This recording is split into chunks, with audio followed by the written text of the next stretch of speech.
Je lis carrément le verset 1, parce que on ne sait pas quoi enlever et quoi retenir.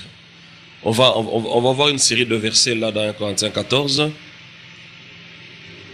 pour nous rafraîchir un tout petit peu la mémoire par rapport à ce que nous avons vu toute la semaine.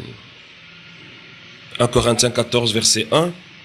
Recherchez la charité, aspirez aussi aux dons spirituels, mais surtout à celui de prophétie. Quelle est la première des choses à faire avant d'aspirer aux dons spirituels? Il faut rechercher l'amour. Nous sommes d'accord. Et donc les dons du Saint-Esprit s'opèrent sur la base de l'amour. S'il n'y a pas l'amour, on n'exercera jamais les dons de l'Esprit pour édifier, pour consoler et pour exhorter.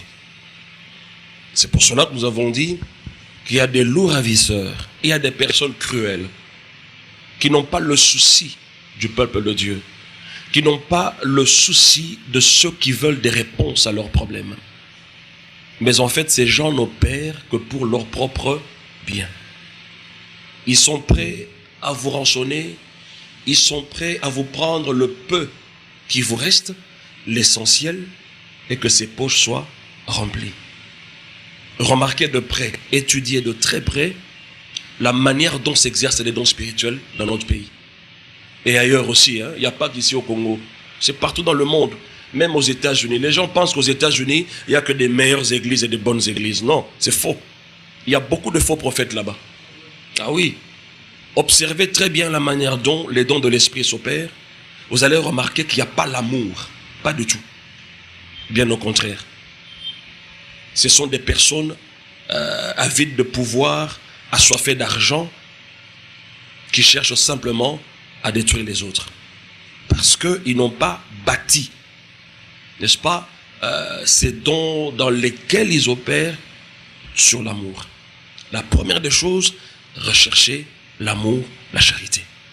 Et quand vous lisez Romains chapitre 5, verset 5, il est écrit que le Saint-Esprit répand l'amour de Dieu dans nos cœurs. Et le verbe répandre dans Romains au chapitre 5, verset 5, ce n'est pas un acte qui se fait une seule fois. Non, c'est continuellement. Parce que l'amour de Dieu est tellement grand que vous ne pouvez pas avoir toute la révélation de l'amour de Dieu en un jour. Même en 10 ans. Même pour l'éternité. Vous savez, même le jour où on sera au ciel, le Seigneur va continuer à nous étonner. Parce que c'est un Dieu infini, illimité. Et donc le Saint-Esprit répand continuellement l'amour de Dieu dans nos cœurs. Afin que nous aspirions aussi au don de l'Esprit. Donc, on n'a pas seulement l'amour pour donner des biens aux autres. Ok? Sur le plan matériel. La Bible parle d'avoir l'amour aussi afin d'aspirer au don spirituel. Nous sommes d'accord avec ça. Mais c'est un aspect des choses que beaucoup de gens négligent. Aspirer au don spirituel. Les dons là, c'est écrit au pluriel, n'est-ce pas? Donc on ne me demande pas d'aspirer à un seul don. On me demande d'aspirer au maximum de dons. D'accord? Et tous les dons sont déclenchés par le Saint-Esprit afin de répondre à un besoin précis. D'accord? Toi et moi, nous ne connaissons pas le besoin des uns et des autres. Mais le Saint-Esprit connaît le besoin de chacun. Et donc, il te demande d'aspirer. Ça veut dire de désirer ardemment. On a même utilisé le verbe convoiter. Mais on ne l'a pas utilisé dans le mauvais sens. C'est pour vous expliquer, quand quelqu'un convoite de l'argent, par exemple, il est prêt à tout pour avoir l'argent. Et maintenant, je peux convoiter les dons du Saint-Esprit, les désirer ardemment, avec empressement, de telle manière que je m'exerce dans ces dons. Évidemment, c'est déclenché par le Saint-Esprit. Ça ne vient pas de moi. Ce n'est pas moi qui décide de prophétiser. Non. C'est le Saint-Esprit qui me communique le message et je transmets le message. Ce n'est pas moi qui dois dire, bon, il y a dimanche prochain au Sacco Labino. Non, c'est pas évident. C'est pas évident. C'est un don du Saint-Esprit. D'accord? Aspirer au don spirituel. Surtout à celui de prophétie. On va voir ça quand on va étudier sur la prophétie. Verset 2. En effet, celui qui parle en langue ne parle pas aux hommes, mais à Dieu. Ça, nous connaissons. Lisons le verset 3. Celui qui prophétise, au contraire, parle aux hommes. Qu'est-ce qu'il fait? Il les édifie, il les exhorte et les console. 3 éléments. D'une manière générale, tous les dons de l'esprit édifient, consolent et exhortent. Quand cela se fait sur la base de l'amour. Jamais un don spirituel viendra te mettre mal à l'aise. Même quand Dieu te fait une remarque concernant ton mauvais comportement. Quand ça vient de Dieu, bien au contraire, ça te communique même la force d'abandonner le mal. Ça vient te consoler. Ça vient t'aider. Les dons de l'esprit viennent aider les hommes à s'en sortir par rapport à des situations qui les dépassent. Des choses pour lesquelles ils ne savent pas comment agir pour s'en sortir. Les dons de l'esprit viennent nous aider. Jamais un don spirituel peut s'exercer dans un milieu donné et après les gens se divisent. Les gens se disputent. Jamais. Ça, ce n'est pas un don spirituel.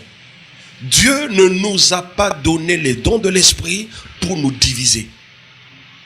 Mais bien au contraire, pour raffermir l'église. Et c'est là d'ailleurs que vous comprendrez que nous sommes un corps où les gens dépendent des uns et des autres. Vous comprenez? Jamais un don de l'esprit ne peut diviser une famille. Si vous connaissez une famille ou si votre famille a été divisée à cause d'un don spirituel, sachez que ça ne vient pas du Seigneur. Ça ne vient pas de Dieu. À la base, tous les dons de l'esprit exhortent, consolent et édifient. Est-ce que vous comprenez? En d'autres termes, ça réconforte. Tu pouvais être abattu, mais quand un don spirituel s'exerce, ça te réconforte. Ça te redonne de la force. Ce n'est jamais pour détruire l'homme. Non. Jamais. Mais c'est pour nous faire du bien. Donc celui qui prophétise ne parle pas à Dieu, mais il parle aux hommes. Vous comprenez? Mais celui qui parle en langue parle à Dieu. Et c'est un esprit qu'il dit des mystères. Bon, Dieu à qui je parle, comprend-il ce que je dis en langue? Oui. Bon, pourquoi tu veux que j'interprète ça? Il n'y a pas que des langues qu'on doit interpréter. Il y a des langues qu'on n'interprète pas. C'est une prière. C'est un instrument d'édification personnelle. C'est un instrument d'intercession. La prière en langue. D'accord? Mais celui qui prophétise, celui qui opère dans les dons spirituels, ne s'adresse pas à Dieu, mais aux hommes. Voyez-vous? Et il les exhorte, il les édifie, il les console. Verset 4. On dit, mais celui qui parle en langue s'édifie lui-même. Celui qui prophétise, qu'est-ce qu'il fait? Il édifie l'église. Il édifie l'église. Bon, maintenant, lorsque les gens se divisent, c'est ça l'édification? Non. Lorsque les gens se disputent, ça c'est pas bâtir, ça c'est détruire. Parce qu'en fait, un autre synonyme du mot, du verbe édifier, c'est construire, c'est bâtir. Ok? Quand on dit la prophétie édifie, donc ça construit, ça bâtit. On ne peut pas retrouver le don du Saint-Esprit en train de s'opérer et ça détruit. Non. Non. Écoutez, même si, j'insiste, même si c'est une remarque qu'on te fait, ça ne va jamais te rendre malheureux. Maintenant, celui qui donne le message doit comprendre. Parce qu'il y a des choses qui ne sont pas bonnes à dire en public. Parce que tout le monde n'a pas le même discernement. Tout le monde n'a pas la même compréhension des choses. Quelqu'un risque même de fuir l'église à cause d'une prophétie qui a été donnée. Et donc, il faut être sage. La prophétie n'a pas pour but de révéler quoi que ce soit. Non. Ça édifie, ça console. Voilà. Mais quand on parle de parole de sagesse, de connaissance, il y a la révélation. Mais l'objectif là-bas, ce n'est pas de révéler les secrets des gens en public. Ce n'est pas ça l'objectif. Non, ce n'est pas ça l'objectif. C'est pas ça. Boyambola, bosuki boyambolete, molimo robimsabi dans la poissa. Ça molimo tezayo. Tezayo. Dans le monde, on appelle ça la stigmatisation. Hein? Aujourd'hui, il y a des lois. Les gens qui souffrent de sida, par exemple, quand vous les stigmatisez, vous les marginalisez, ils peuvent te porter plainte. Hein? Et tu auras des problèmes sérieux. Si le monde se comporte de la sorte. Et dans l'église. Alors, il y a des gens qui pensent que lorsqu'ils donnent des messages, il devient le centre de l'église. Non. La personne qui donne des messages n'est pas la source des informations. La source demeure le Saint-Esprit. Cette personne n'est qu'un canal que Dieu utilise pour l'édification des autres. Et lorsque quelqu'un commence à prophétiser, donner des messages en général, on retrouve que dans l'église, tout le monde veut prier avec cette personne-là. Pourquoi? Parce que la personne donne des messages. Ça, c'est la convoitise. Les dons de l'esprit ne réveillent pas les œuvres de la chair. Non, bien au contraire. Quand la chair commence à travailler, ça devient un danger. Et c'est à cause de cela que vous remarquerez que beaucoup de gens qui opèrent dans les dons spirituels, ils ont un caractère plus ou moins... Bon, pour ne pas dire le contraire, hein, un très bon caractère. Ils sont des gens très bien dans la société. Vous comprenez? Donc, non, j'avais dit, et ça, il faut bien le retenir. Ceux qui opèrent dans les dons du Saint-Esprit ne sont pas forcément des personnes matures. Non. On peut être un bébé spirituel, mais on opère dans les dons du Saint-Esprit. Maintenant, un bébé spirituel vient chez vous parce que lui a la grâce d'écouter, de transmettre. Vous comprenez? Et toi qui as déjà fait 10 ans dans la vie chrétienne, ce bébé-là commence à vous commander. Il vous donne des ordres.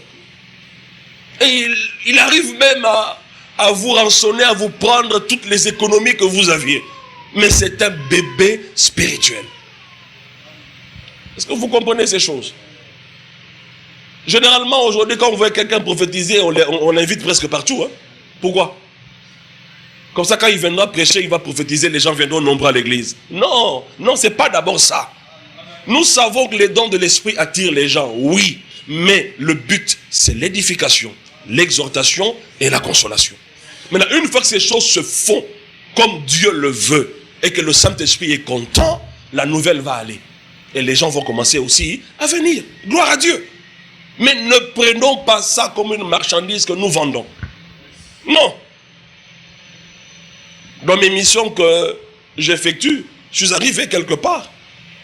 Un pasteur m'a écouté et puis il me dit, j'aimerais que vous fassiez un séminaire chez nous. Je viens à son bureau, nous parlons et il me dit, bon, vous devez comprendre qu'on a des besoins ici. Je dis, ok, quels sont les besoins?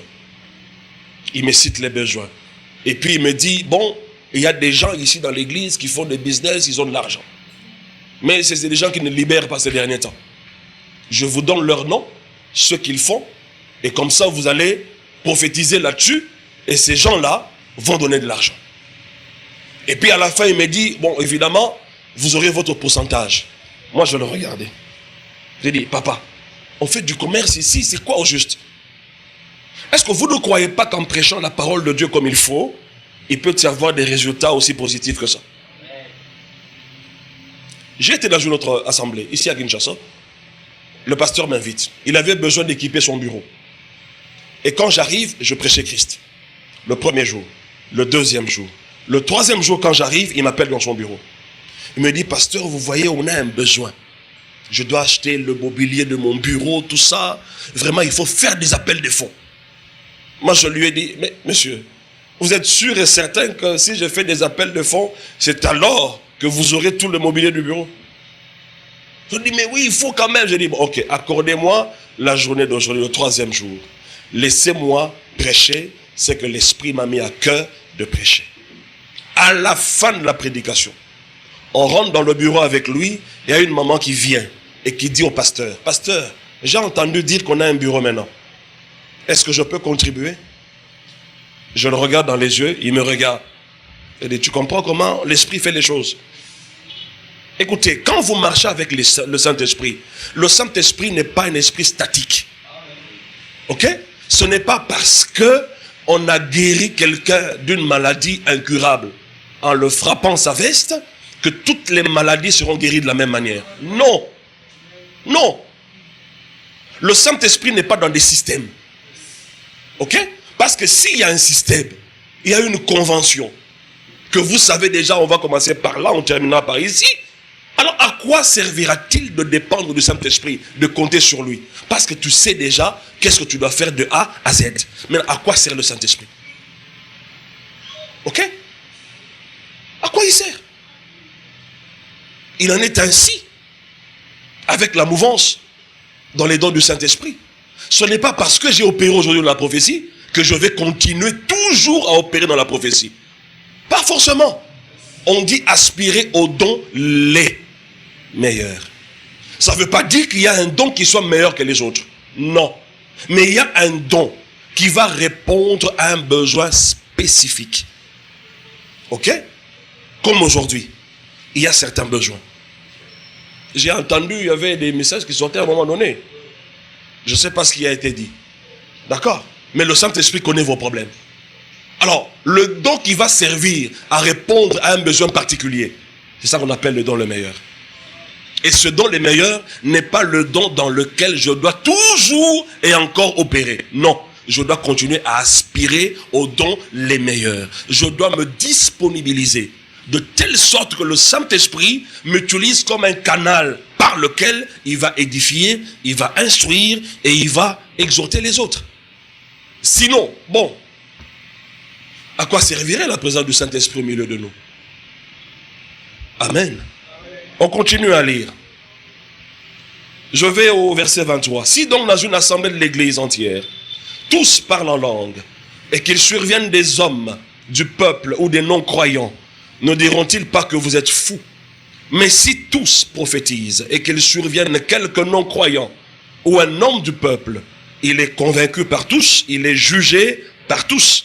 Les secrets de son cœur sont dévoilés, de telle sorte que tombant sur sa face, il adorera Dieu et publiera que Dieu est réellement au milieu de vous. Le verset 23, en parlant de tous parlent en langue, on ne parle pas de la prière en langue. D'accord? Mais on parle du don des langues, qui est un des dons du Saint-Esprit. Le message en langue. Tous peuvent prier en langue à la fois. Mais tous ne peuvent pas donner les messages en langue à la fois. C'est ça le désordre dont on parle ici. Parce que ce sont des versets que certaines personnes utilisent, mais n'ayant pas la connaissance qu'il faut. Prière en langue. Non, ce n'est pas la prière en langue. Tous peuvent prier en langue à la fois. Mais tous ne peuvent pas donner des messages en langue à la fois. Si vous le faites, la Bible déclare que c'est un désordre. On vous prendra pour des fous. Mais si par contre, les messages sont donnés et qu'il y a interprétation, lorsqu'on interprète un message, ça devient une prophétie. D'accord? Il n'y a pas de prophétie en langue, non. Quand on parle de prophétie, c'est un message qui sort dans une langue connue, une langue intelligible. Mais lorsque le message est donné en langue, ce n'est pas une prophétie en langue, c'est un message en langue. C'est la diversité des langues. Amen. Alors si nous pouvons arriver dans une assemblée à donner des messages en langue et à interpréter, qu'est-ce qu'on dit? Ce sont les secrets des cœurs des hommes qui seront dévoilés. Non pas pour dévoiler leurs secrets dans le sens, comme on dit à Kinshasa, tout révélé, non, c'est pas ça. Ça veut dire qu'ils ont des problèmes dans leur cœur. Ils ont des questions dans leur cœur, mais ils ne savent pas comment s'en sortir. Et donc il y a des gens dans l'assemblée qui peuvent leur donner des messages précis et nets, leur accordant par exemple une sagesse de Dieu, apportant une parole de connaissance, afin que ces gens-là comprennent, Dieu me connaît, Dieu m'aime, voilà que j'avais un problème. On dit que ces gens-là, ils peuvent même tomber par terre et reconnaître que Dieu est au milieu de vous. Et on dit ce sont les gens de l'église. On ne parle pas des prophètes qu'on invite, non, on parle de l'assemblée. C'est-à-dire les chrétiens, c'est nous qui devons faire ça. On nous a mis dans la tête qu'il faut aller consulter un monsieur. Non, ça c'est l'ancienne alliance. C'est pas la nouvelle alliance. Dans l'ancienne alliance, dans le peuple, il n'y avait pas la marche par l'esprit. Voilà pourquoi le peuple devait voir un prophète. Allons voir le voyant, comme il disait. Mais dans la nouvelle alliance, tout le monde a le Saint-Esprit. Et tout le monde a la capacité de parler avec Dieu et d'écouter Dieu. Tu as vu qui, comme peuple, dans l'ancienne alliance, je parle d'Israël, qui allait dans le Saint des Saints et prier Dieu? Ils étaient tous dehors. Et avec le souverain sacrificateur, les Lévites, les sacrificateurs, qui allaient là-bas. Ils avaient des réponses et ils apportaient ça au peuple. L'entrée du peuple dans le Saint des Saints, c'est-à-dire dans la présence de Dieu, n'existait pas. Voilà pourquoi le peuple devait voir un prophète. Mais aujourd'hui, il a fait de nous un royaume de sacrificateurs. Nous sommes des prêtres du grand roi. C'est ça que ça veut dire. Eh, on a sango. Alléluia. Mais oui, qui sango est soutanité. Tu comprends? On dit que nous sommes un royaume des prêtres. Un royaume des sacrificateurs. Bon, maintenant, toi, tu as la grâce de parler avec Dieu. Et en plus, la Bible déclare que par la route nouvelle et vivante, Jésus nous a ouvert une route nouvelle au moyen de son sang. Afin d'entrer en contact avec le Seigneur. Nous avons une route nouvelle. Au nom de Jésus, nous accédons par la route qui nous connecte avec le ciel. Alors pourquoi rester esclave d'un individu? Et puis ils sont des centaines. J'aime répéter ça, insister. Des centaines de personnes qui dépendent d'un seul individu en ce qui concerne l'écoute de Dieu. Non, ça c'est une déception. Ou bien nous sommes l'église du Seigneur, ou bien nous ne le sommes pas. Et lorsque monsieur se rend compte que tout le monde vient vers lui, eh bien il impose ses conditions. Il vous dit passez par là-bas, vous payez d'abord votre macaron et tout ça. Mais au fond, il vous fait payer des choses pour écouter Dieu. Non. Alors que dans ta chambre à coucher, tu peux écouter Dieu. Chemin faisant, tu peux écouter Dieu. Même en te lavant, en faisant ta toilette, tu peux écouter Dieu. Mais oui. Je vous dis, tu te promènes sur la route, tu vois une pensée de Dieu te parle. Ça se fait. Écoutez Dieu en tant qu'enfant de Dieu. C'est ce qui est de plus normal à faire. Ce n'est pas une chose pour laquelle on doit jeûner, prier, oh Seigneur, non, c'est une conversation. Hein? Parler avec Dieu, c'est une bijection. La flèche aller est accompagnée d'une flèche retour.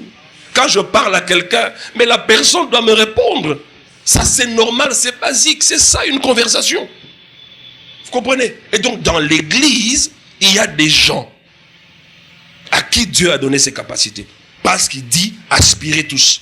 Ça veut dire que nous tous, nous avons cette capacité de répondre aux besoins des cœurs des hommes, leur donnant des solutions, des pistes, leur accordant la sagesse divine, apportant la connaissance, le savoir de Dieu, leur expliquant le pourquoi des échecs au travers des dons spirituels.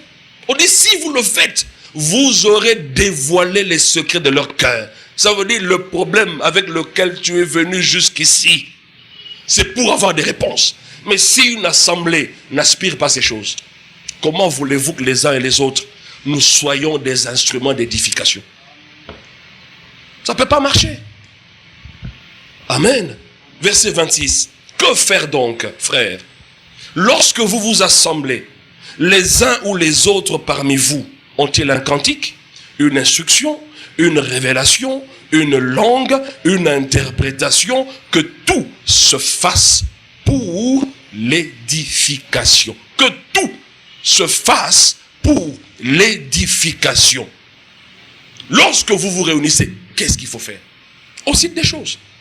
C'est ça un culte normal. Quand on se réunit, il faut qu'il y ait des cantiques, il faut qu'il y ait des langues, il faut qu'il y ait des interprétations. Mais autant d'années, des mois, vous faites des cultes sans langue, sans interprétation, sans édification. Maintenant, c'est quel genre de culte ça? Les gens viennent bien assis, comme dans un salon VIP, bien installés. Et quand ils sortent de là, bien climatisés, ils se disent vraiment, c'était formidable. Qu'est-ce que c'est de formidable là? La climatisation? Ou bien la qualité des instruments? Hein? Non, qu'on se le dise. C'est la climatisation ou la qualité des instruments que vous avez? Ou bien c'est l'œuvre du Saint-Esprit au milieu de l'assemblée? Et j'ai remarqué que les grandes églises, en guillemets, je ne suis pas contre les méga church, comme on dit. Nous tous, on veut avoir des grandes églises, gagner le plus de gens pour le royaume. Mais on a remarqué que dans ces genres d'assemblées, il y a de moins en moins d'action du Saint-Esprit. Mais lorsque vous vous réunissez en petits groupes, vous allez remarquer que la manifestation se fait beaucoup plus facilement. Parce que vous êtes 10 000. Il y a quelqu'un au fin fond là-bas, et un message. Qu'est-ce qu'il fait? Il rentre avec par moment. Il ne sait même pas voir le pasteur. C'est compliqué. D'accord? Ne nous fions pas aux apparences. Accomplissons la parole de Dieu. Que faire donc lorsque vous vous réunissez, les uns ou les autres? Quelqu'un a un message, un cantique, que tout se fasse pour l'édification. Donc ça veut dire que ces choses doivent se faire d'ordinaire dans une assemblée de l'église. Ce n'est pas que le jour où il y a des prophéties, les gens rentrent impressionnés. Et ils se disent, Dieu est toujours présent quand 2 ou 3 se réunissent en son nom. Mais qu'est-ce que vous faites pour que sa présence soit manifestée? Qu'est-ce que vous faites? Qu'est-ce que vous chantez pour que le Saint-Esprit se mette dans son assiette et commence à réagir au milieu de l'assemblée? Qu'est-ce que vous chantez? Quel type d'adoration vous avez? Quel type de louange vous avez? Quel type de prédication vous donnez? Quelle attitude avez-vous dans une assemblée pour permettre à cette présence-là d'être manifeste? Dieu ne vient pas et part, il est avec nous. Dieu n'est pas un visiteur dans l'église, il demeure avec l'église au travers du Saint-Esprit. Vous comprenez? Mais nous devons maintenant être inspirés. On peut avoir répété des cantiques, mais on arrive là devant. On a une autre direction. On peut avoir préparé une prédication. C'est comme le cas d'aujourd'hui. Écoutez, je ne vais pas commencer par là. On s'était arrêté à la parole de connaissance. On devait entamer la parole de sagesse. Mais une fois assis ici, la pensée me vient. Voilà, 1 Corinthiens 14. Est-ce qu'on n'est pas édifié? Est-ce qu'on ne comprend pas des choses supplémentaires? Dieu sait pourquoi on revient là-dessus. Il sait. C'est nous qui devons faire ça. Verset 27. En est-il qui parle en langue que 2 ou 3 au plus parlent? De quelle langue s'agit-il? La prière ou bien le message? Le message. Ok? La prière en langue, on ne limite pas le nombre de gens qui doivent prier en langue dans l'assemblée. Tous peuvent prier en langue. Mais le message en langue, c'est un message. Il faut que l'un donne le message, qu'on interprète, n'est-ce pas? Et afin qu'un autre aussi donne et qu'on interprète. Il ne faut pas confondre le don des langues et l'interprétation au don de la prédication. Non. Quand tu donnes des messages, tu ne prêches pas. Tu ne prêches pas. Alléluia. 27. En est-il qui parle en langue que 2 ou 3 ou plus parlent? Chacun à son tour et que quelqu'un interprète. Vous savez, lorsqu'au verset 26 on dit que faire donc? En fait, on donne la solution au verset 23. Qui dit si dans l'assemblée tous parlent en langue et qu'ils surviennent des hommes du peuple, des non-croyants, c'est-à-dire des profanes, ils ne connaissent pas ces choses, ils vont prendre pour des fous. Maintenant, que faire donc? On donne maintenant la réponse au verset 23, qui semblait être une espèce de désordre dans l'assemblée. Maintenant, on donne la réponse, un après l'autre. Comprenez? Que 2 ou 3 au plus parlent, un après l'autre. Et que quelqu'un fasse quoi? Interprète. C'est ça qui prouve que cette langue dont on parle au verset 27 n'est pas la prière en langue. C'est le message en langue. Verset 28. S'il n'y a point d'interprète, qu'on se taise dans l'église et qu'on parle à soi-même et à Dieu. Qu'on se taise là n'est pas une décision définitive. C'est momentanément. Ça veut dire, lorsque vous priez, et que quelqu'un donne un message en langue et qu'il n'y a pas d'interprète. Écoutez, taisez-vous, ça veut dire ne poursuivez plus cette option-là parce qu'il n'y a pas d'interprétation, passez à autre chose. On peut continuer à prier en langue parce qu'on dit on peut continuer à parler à Dieu et à soi-même. À soi-même, je suis en train de méditer. Ok, à Dieu. Il y a 2 façons de parler à Dieu, avec mon intelligence ou en langue. Donc on peut continuer à prier, à parler en langue, on change d'option. Parce que cette option-là, on ne peut plus la poursuivre parce qu'il n'y a pas d'interprète. Et quand quelqu'un d'autre donne déjà un message en langue, en train d'interpréter, l'autre qui a un message doit attendre. Ce n'est pas qu'il y a un qui crie là-bas, l'autre là-bas, je suis votre Dieu, l'autre là-bas, je suis votre Dieu.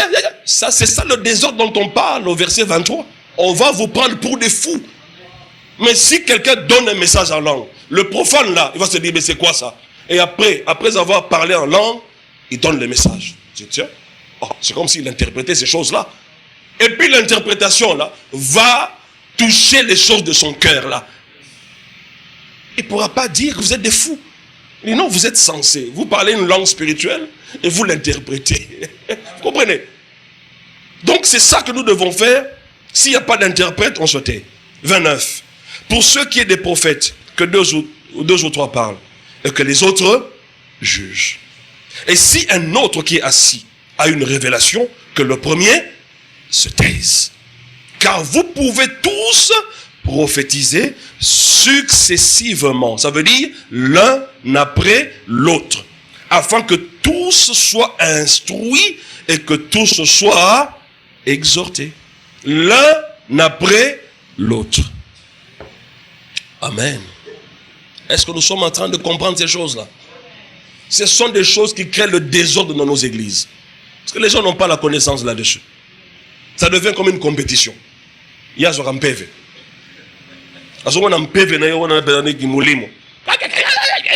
Oui, on sait que lorsque le Saint-Esprit te saisit, il y a des moments où même nous là, tu ne sais pas te tenir debout. Hein. Mais d'une manière générale, tu dois apprendre à maîtriser cela. Le Saint-Esprit va t'aider à maîtriser progressivement ces choses-là. C'est ce qu'on va lire là. Au verset 32, il est écrit, les esprits des prophètes sont soumis aux prophètes. Ça veut dire que quand j'ai un message, je peux l'avoir et le garder. Et décider à quel moment le donner. Ah oui, parce que l'esprit de prophétie m'est soumis. C'est soumis aux prophètes. Tu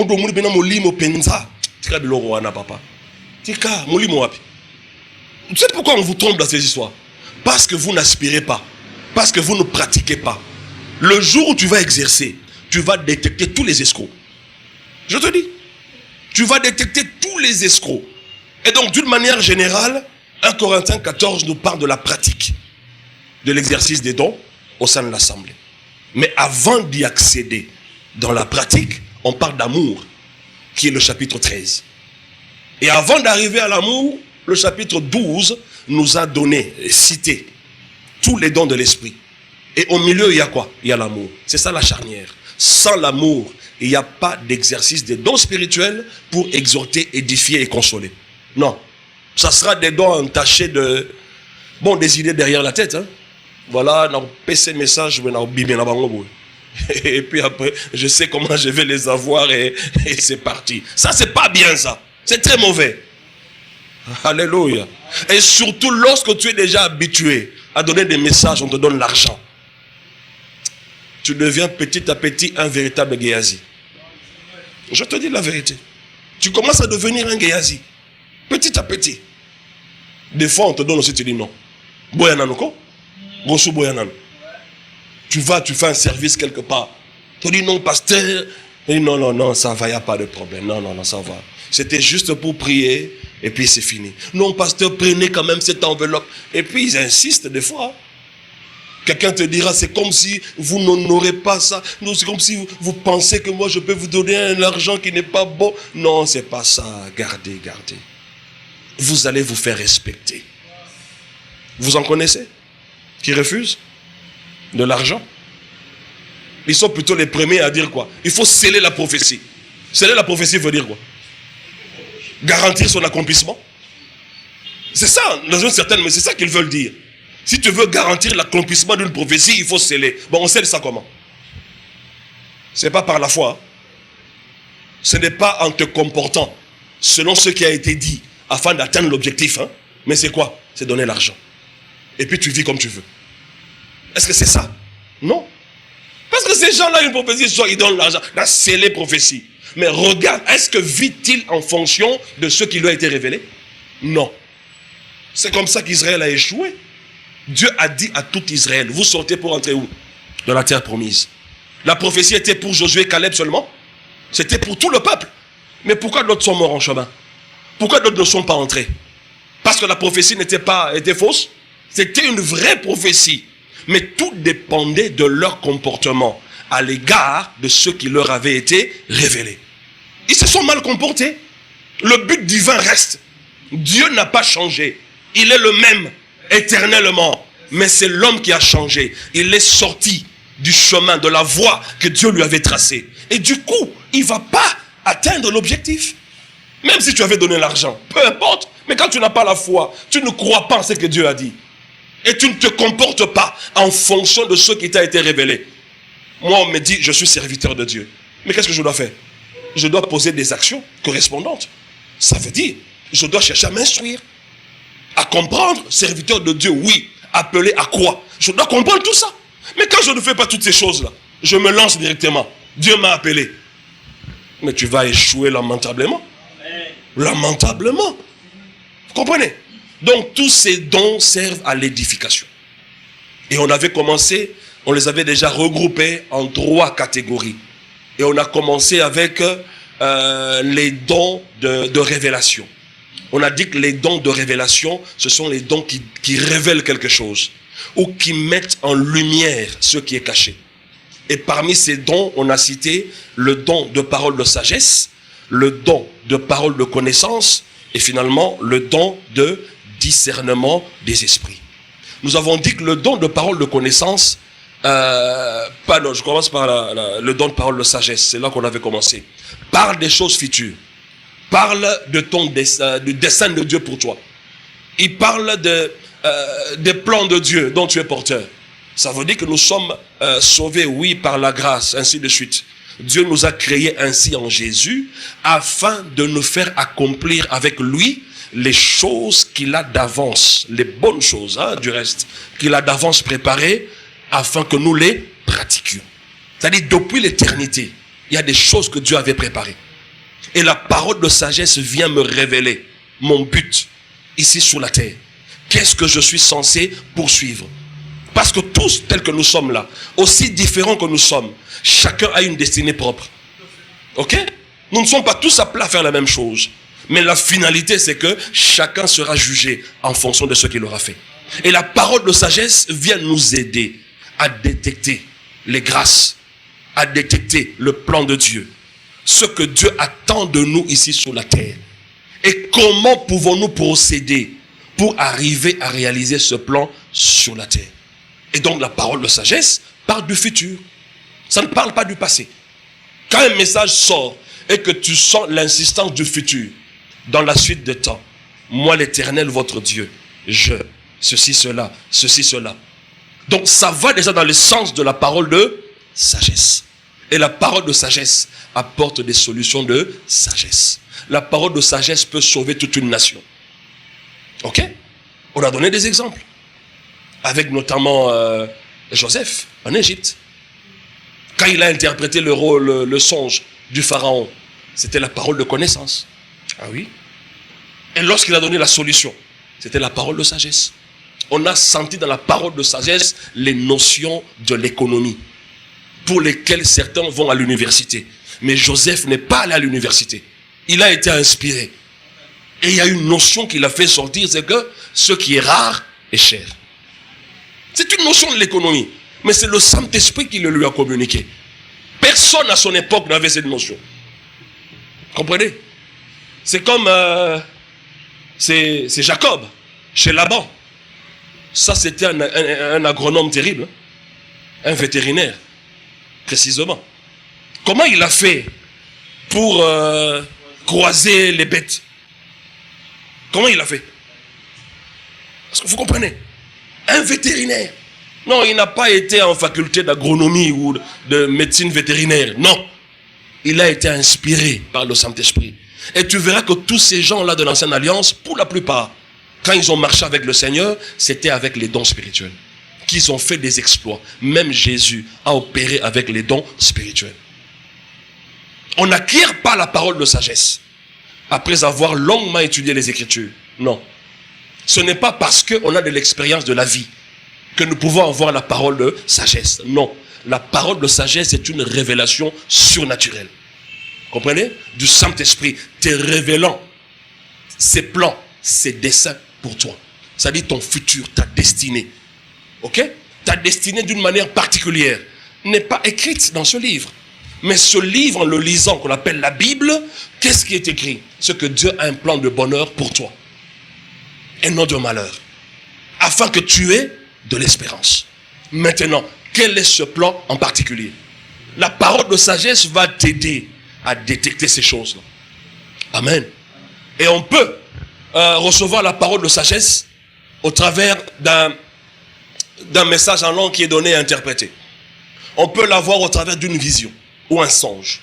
C'est-à-dire, tu peux avoir une vision.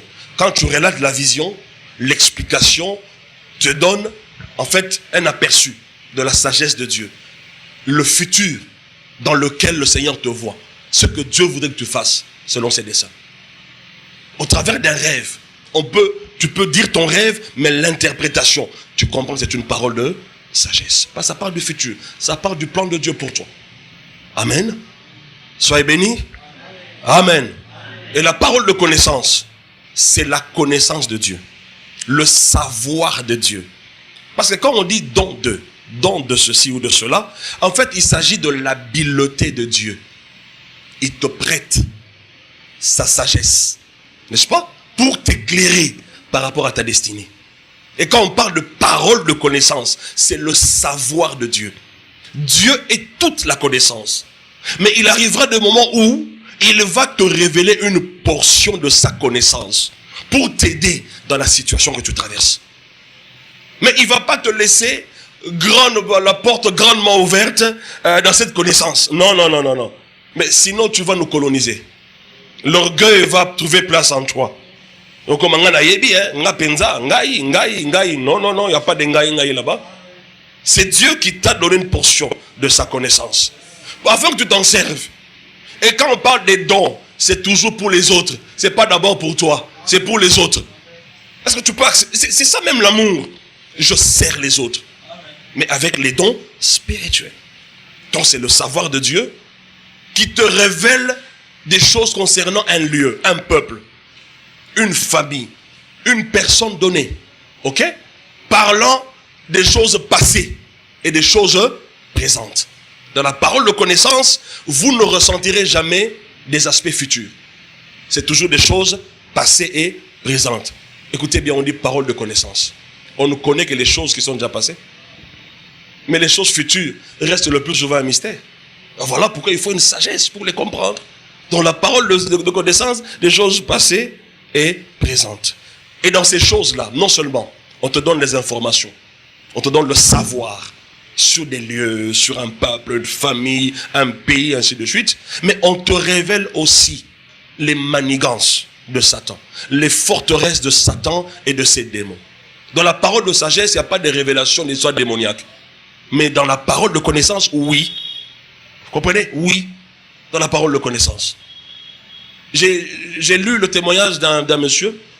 Il y avait une dame qui avait longtemps œuvré dans des arts de magie. Hein. Alors elle s'est convertie.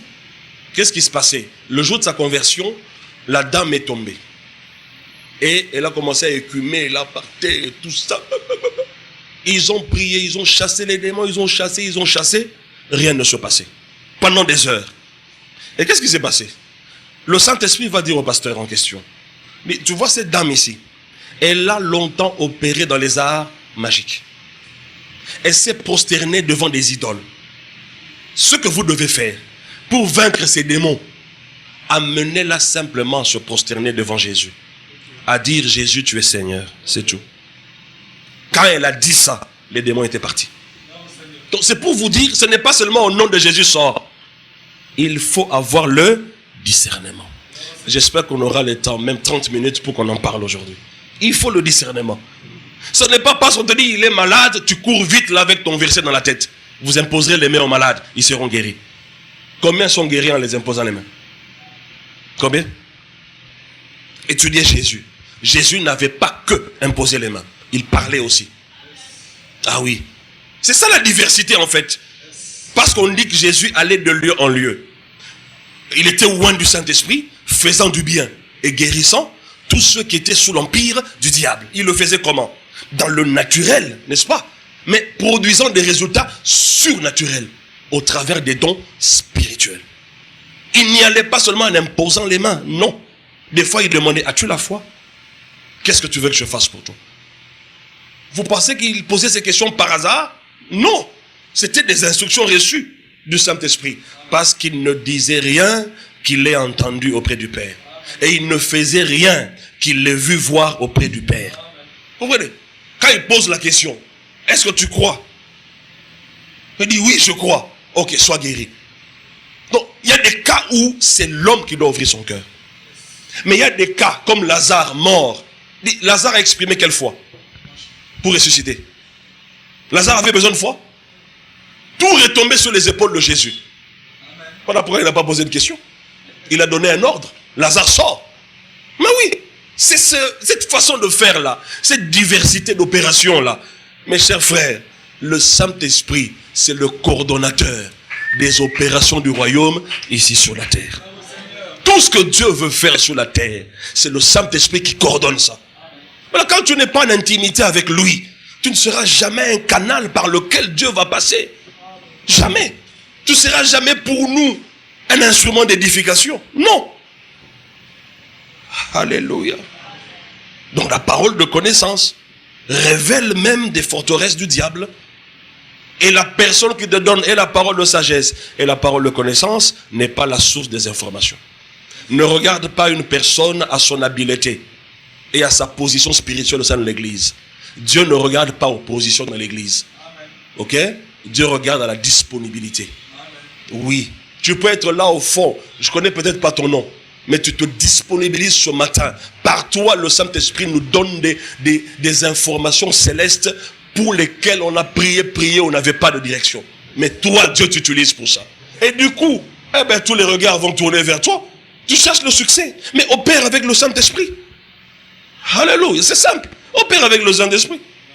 J'ai une nièce qui me dit toujours, mais toi, c'est pas intéressant de se promener avec toi.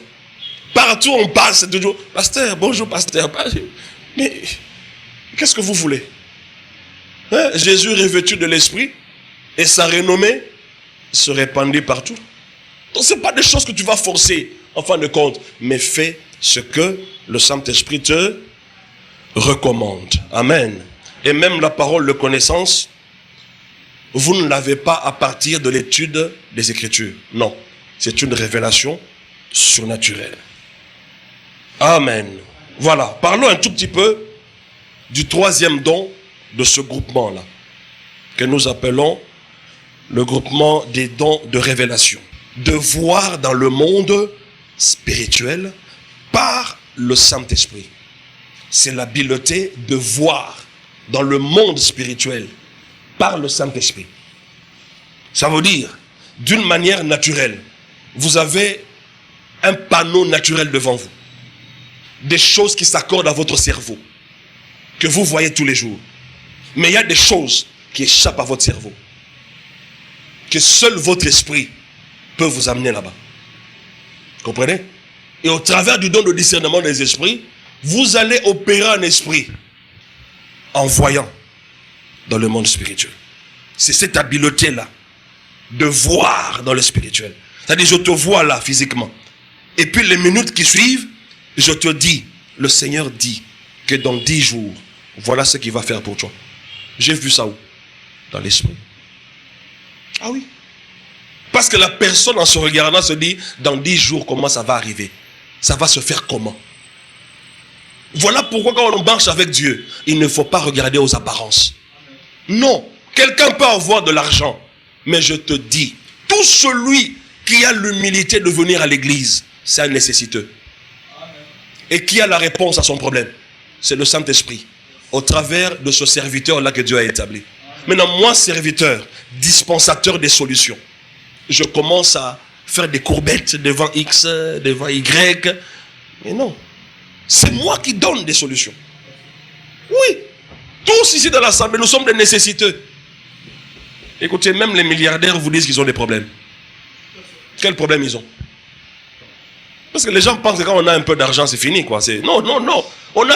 Même si tu es multimilliardaire, il y aura des problèmes que seule la parole de Dieu pourra résoudre. C'est ainsi qu'on dit heureux les pauvres en esprit. Ce sont des gens qui, malgré leur intelligence, malgré leurs relations, leur capacité naturelle, leurs finances, tout, ils se disent que de nous-mêmes, nous sommes incapables. Mais il n'y a que Dieu qui peut quelque chose pour nous. C'est cette humilité-là qu'on appelle pauvre en esprit. Ça n'a rien à voir avec le fait de manquer l'argent. Non. Les pauvres en esprit sont spirituellement riches. Aussi riches que Jésus est riche, ils le sont. Oui. Mais ils sont pauvres en esprit. On ne dit pas pauvres physiquement. Donc le discernement des esprits, c'est l'habilité de voir dans le monde spirituel. Par le Saint-Esprit, nous donnons un aperçu du monde spirituel. Ça veut dire quoi un aperçu? Ça dit, ça te donne tous les contours. Ça dit toutes les réalités derrière ce qui est en train de se passer maintenant. Vous comprenez ça? C'est ça qu'on appelle discernement des esprits. Donc il faut localiser la source des activités spirituelles qui se passent. Quelqu'un tombe. Est-ce que c'est forcément un démon? Ou bien la personne a été saisie par le Saint-Esprit? Il faut maintenant discerner. Alléluia. Je reçois souvent quelqu'un qui vient. La personne ne prie pas avec nous. Souvent la personne vient pour des conseils, pour la prière et tout. Et au début, à chaque fois que je priais pour la personne, elle voulait toujours me donner de l'argent. La première fois, j'ai dit bon, ok. La deuxième fois, ok. La troisième fois, je lui ai posé la question. Si je comprends bien, à chaque fois que je vais prier pour vous, vous allez me donner de l'argent. Il dit, oh, pasteur, pourquoi? Et puis je lui dis, mais le jour où vous n'en aurez pas, quelle sera mon attitude? C'est une mauvaise graine dans mon cœur. Ah. Et puis la personne s'est dit, ah, mais on ne m'a jamais dit ça. J'ai dit, mais on vous le dit aujourd'hui. Si vous avez un besoin spirituel, venez, je vais vous aider. Mais il ne faut pas monnayer les services spirituels. Il ne faut pas monnayer ça. Non, pas du tout.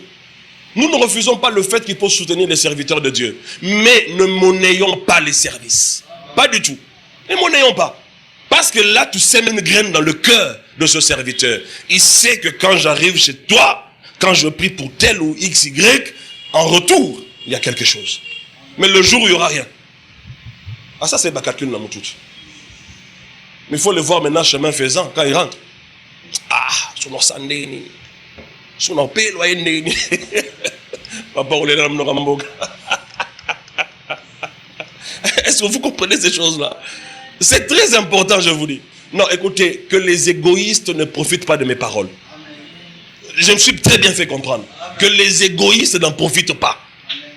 Non, soyons sincères. J'ai dit la semaine, je l'ai toujours et souvent dit. Si j'ai besoin de $50, je viens te voir. Je dis, s'il vous plaît, mon frère, j'ai besoin de $50. J'en ai vraiment besoin. Tu peux m'aider avec $50. Tu me donnes $50, c'est tout. Est-ce qu'il faut que je vienne vers toi en disant, le Seigneur me montre? Il faut seulement que je fasse cette comédie-là. Non. Non, respectons-nous. Ça te coûte quoi de demander de l'aide? Respectons-nous. Et donc il faut passer par les dons spirituels pour atteindre des objectifs. Alors que les dons spirituels, c'est pour répondre aux besoins des autres, leur édification. Maintenant, dans quoi est-ce que nous sommes là? Ah. Bon, quelqu'un m'a fait la remarque dans les réseaux sociaux. Il m'a dit que je suis trop extrême. Parce que j'ai appelé ces gens des criminels. Mais ce sont des brigands, Jésus a dit. Un brigand fait quoi? C'est un brigand. C'est un tueur, c'est un cruel, un criminel. Mais quel terme voulez-vous qu'on emploie? Hein? Quel terme voulez-vous qu'on emploie? Ce sont des criminels. Moi, je connais des gens qui ont perçu leur décompte final hein, au boulot. Et puis ces gens, c'est comme s'ils ont du flair quelque part. Hein. Ils sont comme ces agents de sécurité qui savent détecter celui qui a l'argent au centre-ville. Mon $1000 na poche. Et ces gens-là sont comme ça. Monsieur, à peine il touche son décompte final. Il débarque. Prophétie bandit. Monsieur prend la moitié, il donne. Monsieur est parti. Fini. Son basco le pan au Kanagé. Ban a quitté. Ah, ben les enfants, quand ils ont appris ça. Mais vous allez le chercher où ce prophète-là? Il a disparu. Quand il est Angola, Kenaï. Ce monsieur-là a piqué une crise d'AVC. Est-ce que vous comprenez ça? Ça, vous voulez qu'on l'appelle comment? C'est un criminel. Un meurtrier. Au lieu d'apporter une parole de sagesse pour l'argent que le papa avait reçu, non. Lui, il vient rançonner le papa. C'est triste, hein? Et donc, toi aussi, tu dois opérer dans ces dons. Surtout au don de discernement des esprits. C'est-à-dire, là où tu es, tu le vois venir. Quand il parle, tu comprends déjà. Ça, c'est un escroc. Ça, c'est un men. Qui nous a bien un men. C'est un frappeur, celui-là. Il parle. Non, il faut le respecter. Hein? Laisse-le parler. Faire toutes ces cérémonies. Respecte-le. Mais à la fin, quand il te dit des choses qui ne s'accordent pas avec la volonté des Écritures, je lui dis non, je ne suis pas en mesure de faire ça. C'est tout. Non. Et oui, parce que nous sommes sur le problème. On a ça comme ça dans tête. On a ça carata. Et Satan est idiot. Il faut qu'on paie cette discipline. Comme ça, il va comprendre que c'est tout. C'est comme si dans ce pays, pour réussir, il faut seulement mentir. Oh. C'est-à-dire, on ne peut pas être un serviteur de Dieu sérieux et réussir. Il faut seulement des magouilles, monter des histoires. On ne peut pas être consacré au Seigneur et produire des miracles. Il faut seulement aller louer. Il y a un de nos frères ici. Quand on a commencé cet enseignement, il a témoigné. Il venait à l'église. C'était un jour de la semaine. Un de ses amis l'appelle. Il dit non, mon cher, non, on a cop. Quel cop? Il y a un prophète qui cherche des gens qui peuvent témoigner qu'ils étaient des aveugles. Maintenant, ils ont recouvert la vue. Et puis, il demande, il faut combien? Il va payer combien? $20. Et puis, lui-même témoigne, il dit, je n'avais pas d'argent, pasteur, je suis fauché. Et puis, quand j'ai entendu parler de $20, je me suis dit, tiens, pourquoi ne pas tenter l'aventure? On se comme aveugle la solo. Non, les gens jouent avec les choses de l'esprit. Tu viens là, oh, j'étais aveugle, maintenant j'ai vu. Ouvre les yeux.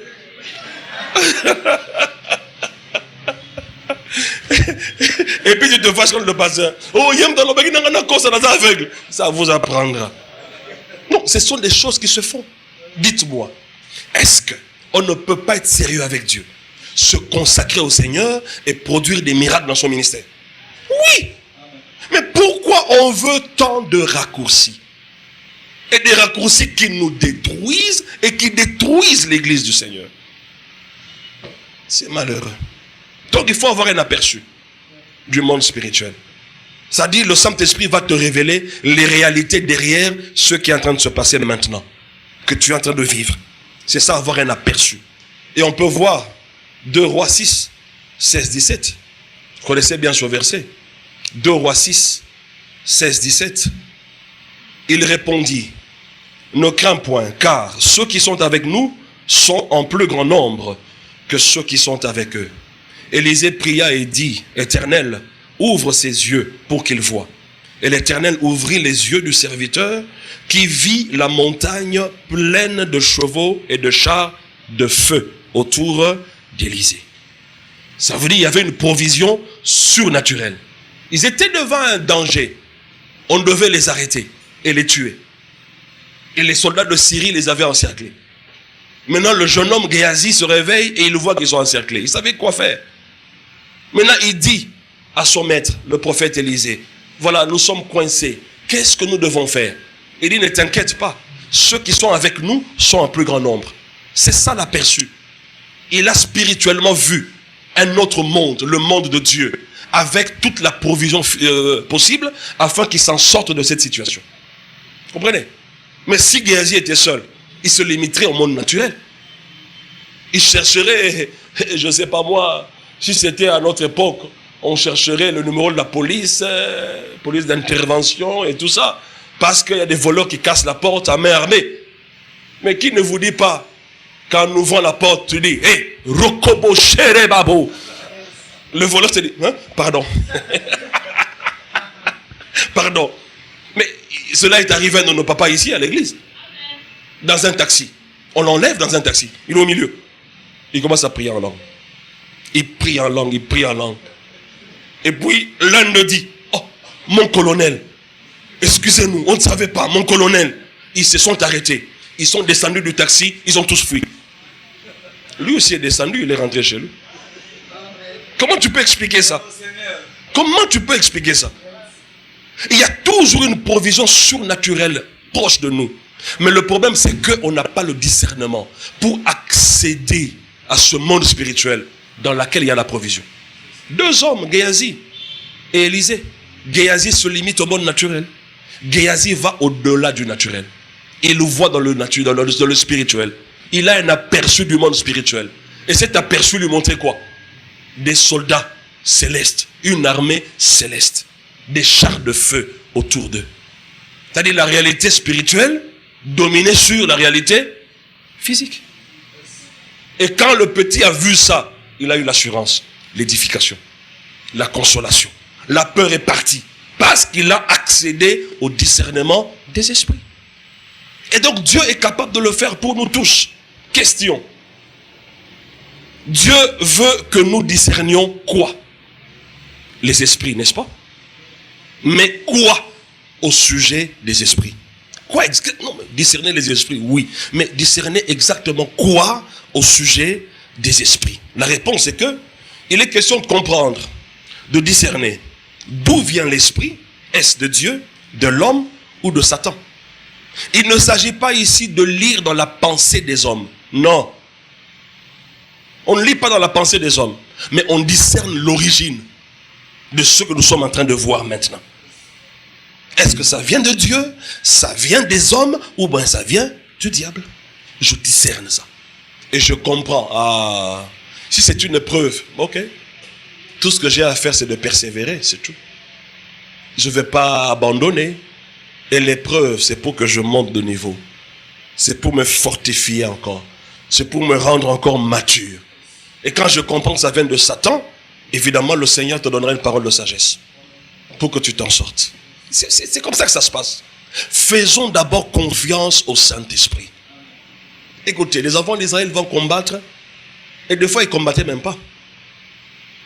Les adversaires entendaient le bruit des chevaux et des chars d'une grande armée qui venait. Et lorsque les ennemis d'Israël entendent ça, ils prennent la fuite. Ils disent, les Israéliens se sont associés avec les autres peuples des environs pour venir nous combattre. Mais dis-moi, c'est quelle armée là qui venait? Hein? C'est l'armée céleste. Si les gens pouvaient savoir combien les anges sont à notre disposition, amen, vous n'aurez même pas conscience des démons dans votre parcours. Amen. Même pas.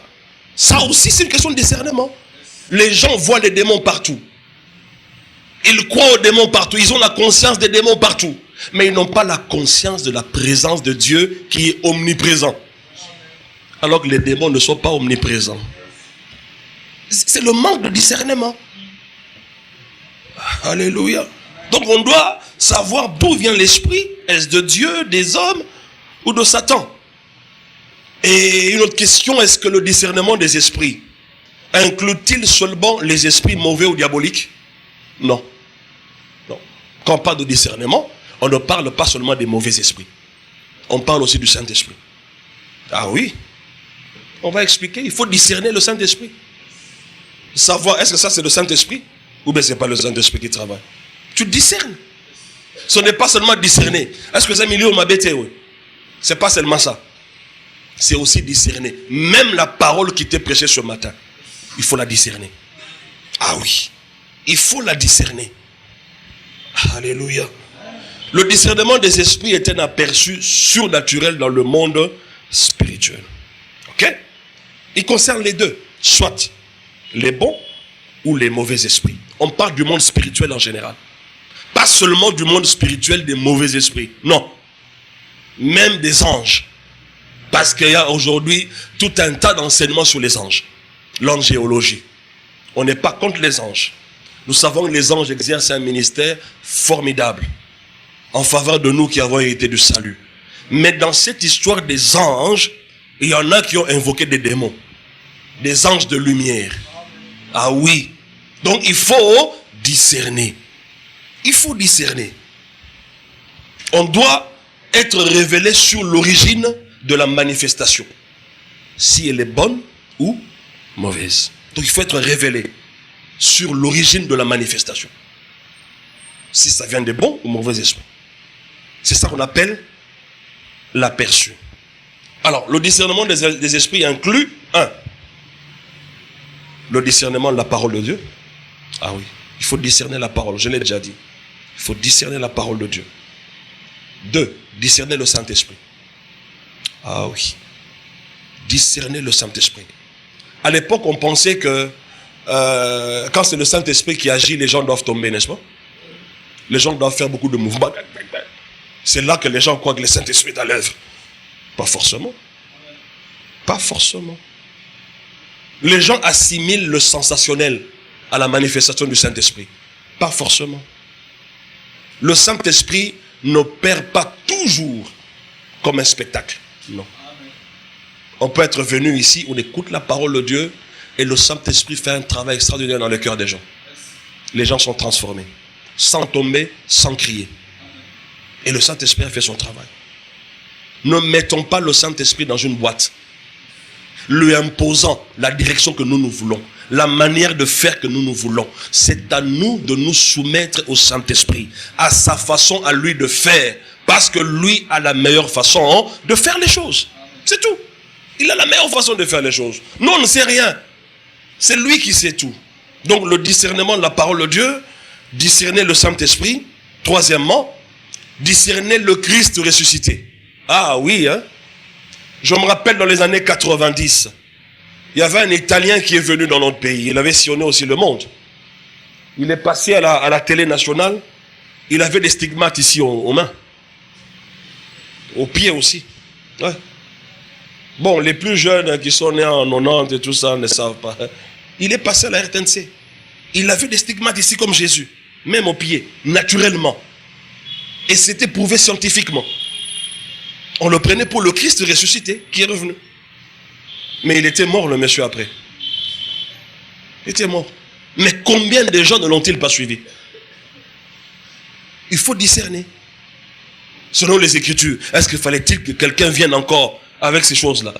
Paul a dit, même si un ange du ciel descendait et qu'il vous annonce un évangile contraire de ce qui vous a été annoncé, qu'il soit anathème, qu'il soit maudit. En d'autres termes, à la Gramabé, avant de la ban, pour nous comprendre bien. C'est ça que ça veut dire, anathème. Alléluia. Donc, on n'a pas besoin de certaines apparences pour croire à n'importe quoi télé. Mais c'est tout le monde qui était là. Les gens amenaient leur chapelet, tout ça. C'est quoi ça? Hein? C'est quoi? Jésus nous a déjà envoyé le Saint-Esprit. Quand il reviendra, il ne va même pas toucher la terre. Il sera dans les airs. Nous, on va les rattraper là-bas. Nous, l'église, on sera enlevés. Maintenant, toi, Jésus, tu viens sur la terre. Tu passes à la télé nationale. Pour qu'on en fasse quoi? Et les gens suivent. Parce qu'ils n'avaient pas le discernement. Alléluia. Et finalement, il faut discerner les mauvais esprits. Ah oui, il faut discerner les mauvais esprits. Il y a une façon de se comporter que les mauvais esprits animent certaines personnes. Il faut avoir le discernement. Sinon, tu vas te faire avoir très facilement. Oui. Surtout les gens qui insistent beaucoup là. Oh, Zwakakate, Zwakaka, Yakolia Kaka, Liakaka. Il faut faire attention. Il faut faire très attention. Alléluia. Je connais un pasteur là. Il prétend la famille de Karine. Toujours quand il m'appelle, il dit Yebisa semeni leki nanga mwasi. Nakoya kolia bitoyo. Biyo muso okufa na bitoyo no. Bilialia. Ça ndenge. O mona za bilialia bisika ko zaki ndoki to koyeba te. Moi to la na ba trace exacte. Olia. Na butu e inelio. Aller-retour. Kinshasa, Bruxelles. Soko même tuna. Soko eza vite écouter qu'on a liaki kotoyo. To eza mwamba wana bachaki na fufuna na Tu vois que tu compliques ta vie pour rien. Mais quand tu sais comment tu marches, si on te fait du mal, tu sauras d'où est venu le mal. Tu vas facilement discerner. Amen. Alors, puisque nous avons la pensée du Christ, nous sommes supposés discerner sans confusion la voix qui nous parle. Parce que nous sommes censés avoir la pensée du Christ. Donc nous sommes censés discerner sans trop de peine, sans confusion, la voix qui nous parle. Est-ce Dieu? Est-ce ma propre voix? Est-ce la voix du Saint-Esprit, le bon berger? Est-ce la voix de Satan ou de ses démons? Je dois discerner. Tu dois comprendre, ça sont mes pensées. Mais quand tu n'es pas encore arrivé à faire la différence entre tes propres pensées et la pensée de Dieu, c'est un danger. C'est un danger. Et le seul moyen que tu as pour commencer à faire cette différence, c'est que tu ne dois pas te conformer au siècle présent. Tu dois renouveler ton intelligence, c'est-à-dire tes pensées. Ah oui. Si tu le fais quotidiennement à la lumière des Écritures, tu arriveras à un point où la voix de Dieu en toi va prendre de l'ascendance sur ta propre voix. Parce qu'en fait, la voix vient des pensées. Si mes pensées sont renouvelées selon la parole de Dieu, alors j'aurai les pensées bibliques.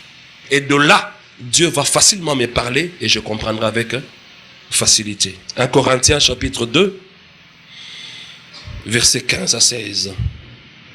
1 Corinthiens 2, 15 à 16. Il est écrit, l'homme spirituel, au contraire, juge de tout. Tu comprends ça? Il juge de tout. Juger de tout ici, ce n'est pas juger les gens quand ils vont se saouler. D'accord? Est-ce que tu comprends ça? Il faut juger de ce qui se passe. Oui, il s'est saoulé. Maintenant, quel est ton jugement? Ça veut dire quoi? Quel est ton discernement? Parce que ça n'a pas quitté nous sous un milieu au mabé. Mais oui. Maintenant, il faut discerner. C'est ça le jugement dont on parle là. On ne te dit pas de juger les gens. Ah, yo, loba qui boye. Toi, tu as fait ceci, tu as fait. Non, on ne parle pas de ces jugements-là. On parle d'analyser l'esprit qui est derrière la manifestation que tu vois là. Quand tu vois quelqu'un courir les femmes à tout moment. Non, à un moment donné, observe. Dis, qu'est-ce qui pousse cette personne à faire ça? Maintenant, il faut apporter un jugement. C'est-à-dire un discernement, que tu comprennes. Je comprends. Le Saint-Esprit m'a révélé. Parole de connaissance. Il a été déçu par une femme. Il est en train de se venger maintenant. C'est tout. Et tu comprends son problème. Et tu demandes la sagesse de Dieu, tu peux l'aider à s'en sortir. C'est tout. Donc le jugement là, ce n'est pas Bino Batuba Masanga, Bino Batuba Salaraboye. Non, on ne parle pas de ça. Est-ce qu'on se comprend bien? Hein? Je reprends. L'homme spirituel, au contraire, juge de tout. Il n'est lui-même jugé par personne. Car, qui a connu la pensée du Seigneur pour l'instruire? Or, nous avons la pensée de Christ.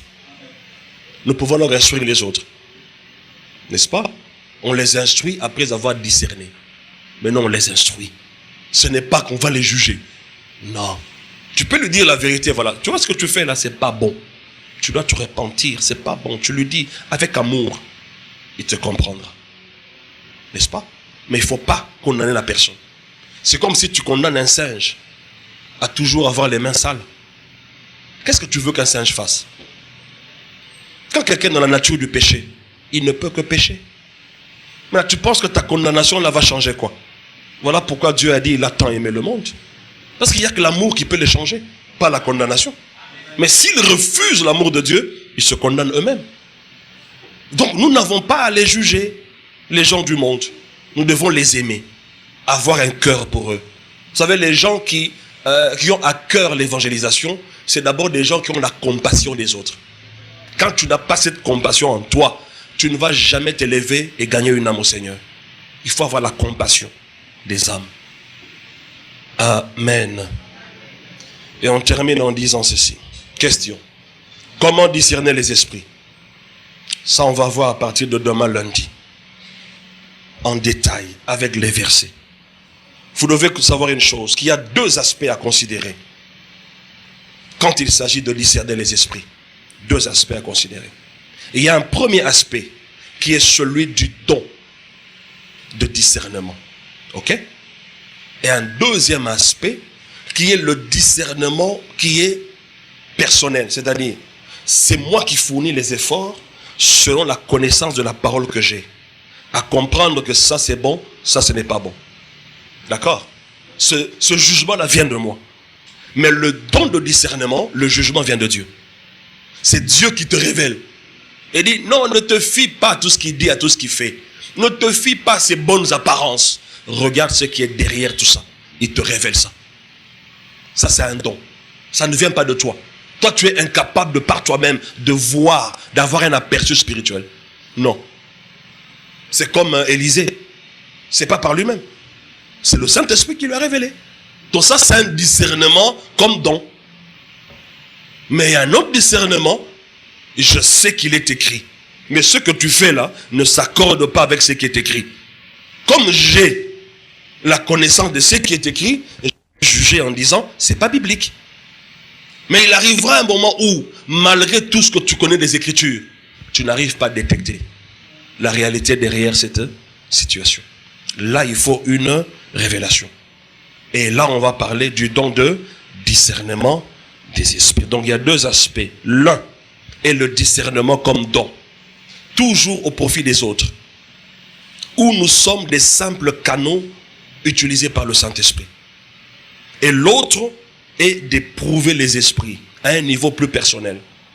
Évidemment, en se fiant à l'aide du Saint-Esprit, mais c'est un peu plus personnel. Mais l'autre, c'est le Saint-Esprit qui te révèle. Amen. Voilà. Que Dieu nous bénisse ce matin au nom de Jésus.